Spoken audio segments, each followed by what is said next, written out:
Good morning guys. दोस्तों, तारीख थी 24 दिसंबर साल 1999।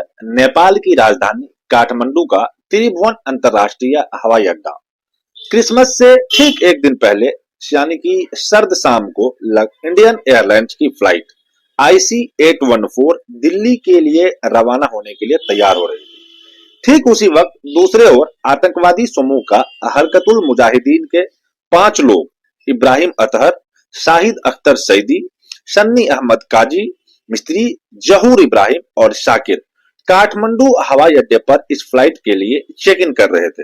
इन अपहरणकर्ताओं ने खुद के लिए चीफ, डॉक्टर, बर्गर, भोला और शंकर जैसे कोड नामों का इस्तेमाल किया था। इंडियन एयरलाइंस के इन विमान में 11 चालक दल के साथ साथ 190 यात्री सवार कर रहे थे।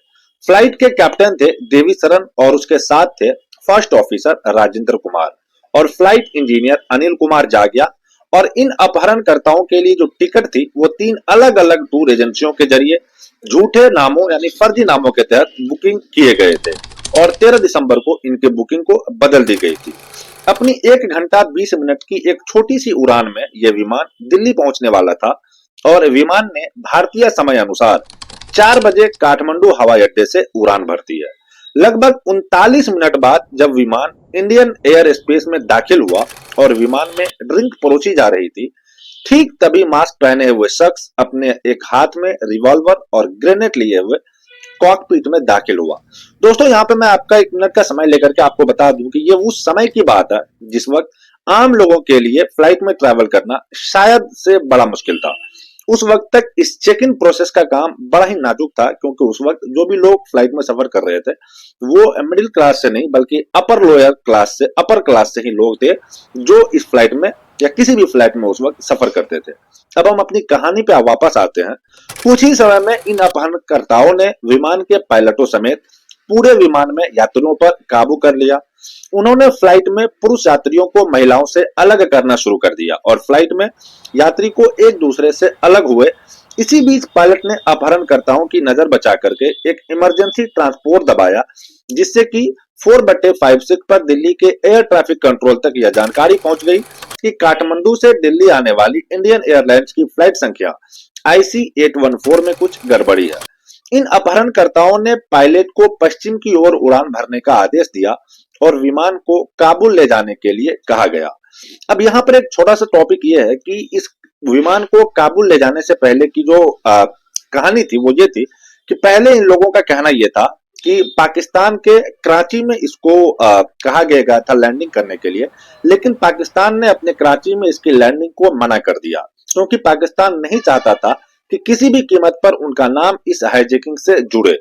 अब वापस कहानी पे लौटते हैं।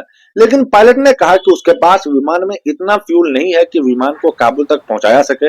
अपहरणकर्ताओं ने विमान को लाहौर ले जाने का भी आदेश दिया, लेकिन लाहौर एयर ट्रैफिक कंट्रोल ने विमान को अपने यहाँ उतरने से मना कर दिया। अब इसी बीच प्रधानमंत्री ने इस स्थिति पर चर्चा करने के लिए एक अहम बैठक बुलाई। 6:40 पर पायलट ने भारतीय एयर ट्रैफिक कंट्रोल को के रेडियो पर बताया कि उनके पास सिर्फ 1 घंटा का ईंधन बचा है, फ्यूल बचा है और पाकिस्तानी ATC ने लाहौर में उतरने की अनुमति परमिशन से इनकार कर दिया है। उन्होंने दिल्ली ATC से कहा कि वो पाकिस्तान से संपर्क करके विमान को उतारने की अनुमति प्राप्त करे, क्योंकि अपहरणकर्ताओं ने भारत में उतरना नहीं चाहता है और उन्होंने पहले ही धमकी दी थी कि अगर उनकी मांगें पूरी नहीं की गई तो वो 10 बंधकों को तुरंत मार देंगे। शाम 6:30 पर यानी 6:30 बजे पाकिस्तान में इंडियन हाई कमीशन ने विमान को लाहौर में उतारने की परमिशन मांगी, लेकिन उन्होंने मना कर दिया। आखिरकार पायलट अपहरणकर्ताओं को अमृतसर हवाई अड्डे पर विमान उतारने के लिए तैयार करने पर कामयाब हुए, यह बताए जाने पर कि आगे जाने के लिए विमान में फ्यूल बिल्कुल भी नहीं है। अपहरणकर्ताओं ने कैप्टन को विमान की अमृतसर हवाई अड्डे पर उतरने की अनुमति दे दी। जब अमृतसर में उतरने पर कैप्टन ने विमान के लिए तुरंत फ्यूल भरने का अनुरोध किया और इसी बीच अपहरणकर्ताओं ने विमान को अमृतसर में रहने के दौरान स्थानीय पुलिस अधिकारियों से बातचीत करने से साफ इनकार कर दिया। जब लंबे समय तक टैंकर ट्रक पर नहीं पहुंचा तो अपहरणकर्ताओं ने एक जर्मन नागरिक सतनाम सिंह और एक भारतीय नागरिक रुपीन का यानी कि उसके ऊपर वार कर दिया और पायलट ने इस चीज में संपर्क करके ATC से बताया कि अपहरणकर्ताओं ने जिस तरह से इसमें राइफल से लोगों को वार कर रहे हैं, उन्होंने बंधकों को मारना शुरू कर दिया है। अमृतसर हवाई अड्डे पर पंजाब पुलिस के कमांडो मौजूद थे, लेकिन वो बिना आदेश के कार्रवाई नहीं कर सकते थे।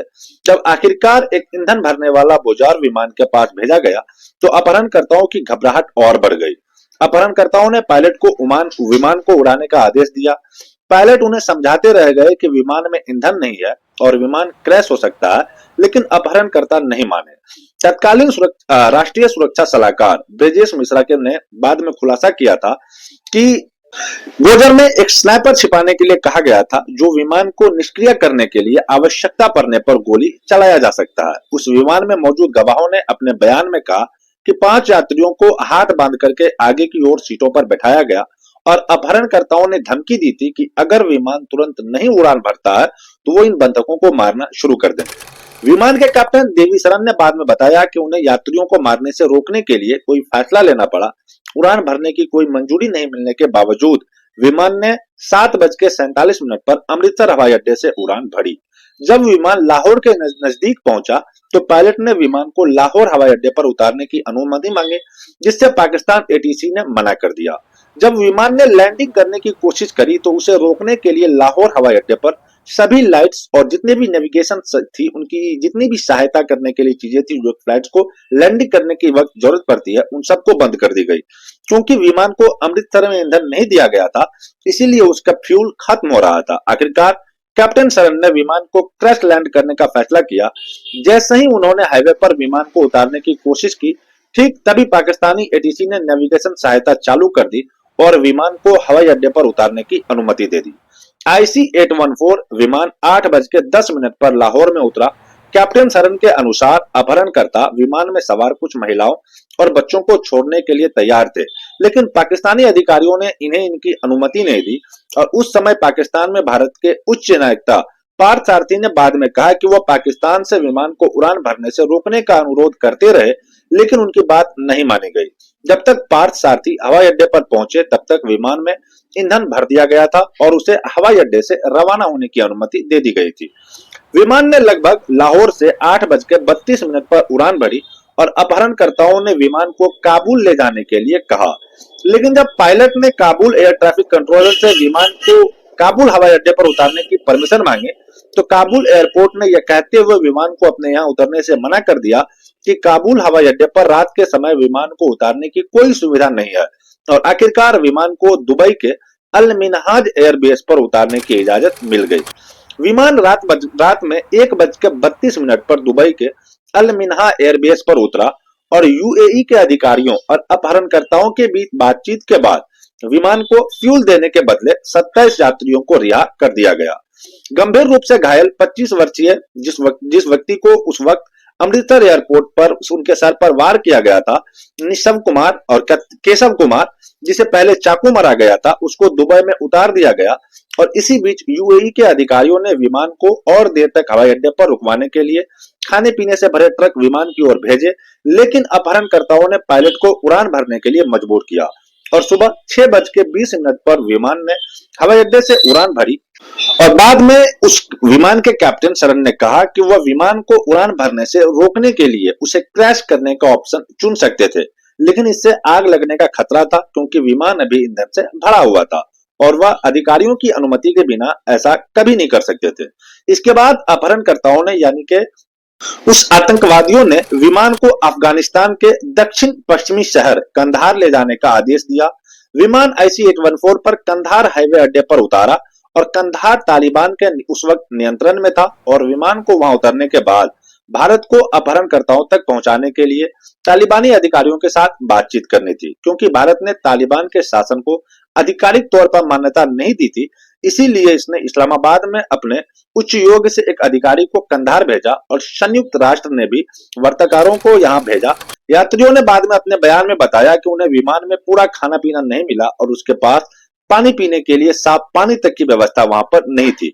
इस बीच तत्कालीन गृह मंत्री लालकृष्ण आडवाणी ने बंधकों के बदले कैदियों को रिहा किसी भी कीमत पर उसकी रिहाई का विरोध किया, जबकि विदेश मंत्री जसवंत सिंह ने तालिबानी के साथ बातचीत करने की वकालत को 27 दिसंबर को भारत सरकार ने गृह मंत्रालय में संयुक्त सचिव विकेट कटाकटू के नेतृत्व में वार्ताकारों की एक टीम अजीत डोभाल और सीडी शाह के अधिकारियों के साथ कंधार भेजा और वार्ताकार आगे उस वक्त नहीं बढ़ पाई थी क्योंकि तालिबान के अधिकारियों ने भारत विशेष बलों को गुप्त ऑपरेशन करने की अनुमति देने से इनकार कर दिया। अपने स्वयं के विशेष बलों से भी ऐसा करने की अनुमति दे दी। उनकी अनुमति देने से बिल्कुल पूरी तरीके से इनकार कर दिया कि किसी भी तरह की कोई भी सैन्य कार्रवाई को रोकने के लिए तालिबान के अधिकारियों ने बाद में विमान के टैंकों को घेर लिया। भारत के वर्तमान सुरक्षा सलाहकार अजीत डोभाल ने इस बात पर बताया बाद में कि अपहरणकर्ताओं को कंधार में IC-814 में सक्रिय समर्थन मिल रहा था और ISI का उस वक्त सभी दबावों के साथ उनको रोका जा रहा था, जो भारत अपहरणकर्ताओं पर उनको रुआब डालने के लिए भी कोशिश कर रहा था। इसका मतलब था कि उनके पास सुरक्षित निकल जाने की कोई गारंटी नहीं थी और उन्हें भागने के रास्ते पर उनकी बातचीत करने की कोई जरूरत नहीं थी। अगर अपहरणकर्ताओं को कोई इस तरह की ASI की सक्रिय समर्थन नहीं मिल पा रहा था तो भारत उस अपहरण की समस्याओं को सुलझा नहीं सकता था। 27 दिसंबर को एक स्थानीय समाचार पत्र से बातचीत करते हुए एक तालिबानी अधिकारी ने कहा कि अपहरणकर्ताओं को या तो अफगानिस्तान छोड़ देना चाहिए या अपने हथियार टाल देने चाहिए। और आखिरकार 27 दिसंबर को अपहरणकर्ताओं की 3 मांगे रखी, जिसमें कई भारतीय जो जेलों में बंद थे उनके 36 कैदियों की रिहाई, सज्जाद अफगानी का शो और 20 करोड़ अमेरिकी डॉलर शामिल थे।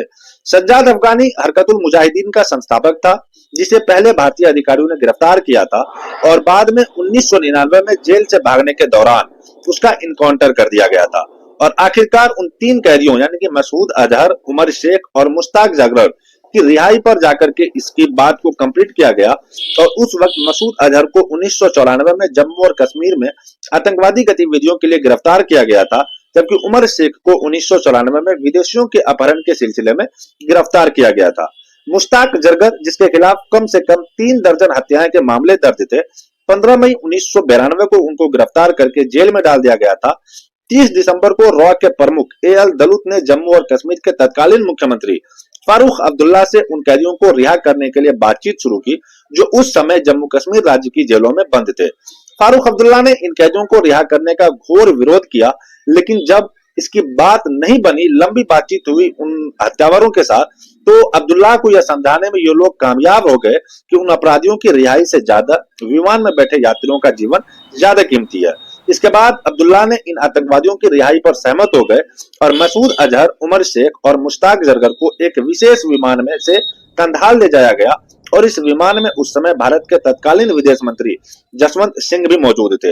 वो इसलिए साथ में गए थे ताकि अगर अचानक कोई फैसला लेना पड़े तो उस पर कोई देरी न हो सके। इसके बाद विमान में सवार 5 अपहरणकर्ताओं को एक के बाद एक विमान के नीचे उतारा गया और कुछ देरों में जो छोड़े गए थे उन तीनों आतंकवादियों के साथ 5 अपहरणकर्ता तालिबान के संरक्षण में वहां से रवाना हो गए। तो दोस्तों, ये थी कहानी IC-814 की। आई होप आपको समझ में आई होगी। कहानी अगर पूरी तरह से समझ में आया हो तो वीडियो को लाइक और अपने दोस्तों के साथ शेयर भी जरूर कीजिएगा। हम इसी तरह की कहानी अपने इस चैनल पर लगातार लाते रहें। हम जल्दी मिलते हैं फिर किसी दूसरी कहानी में किसी नए टॉपिक के साथ। तब तक के लिए हमें अलविदा कीजिए। जय हिंद, वंदे भारत।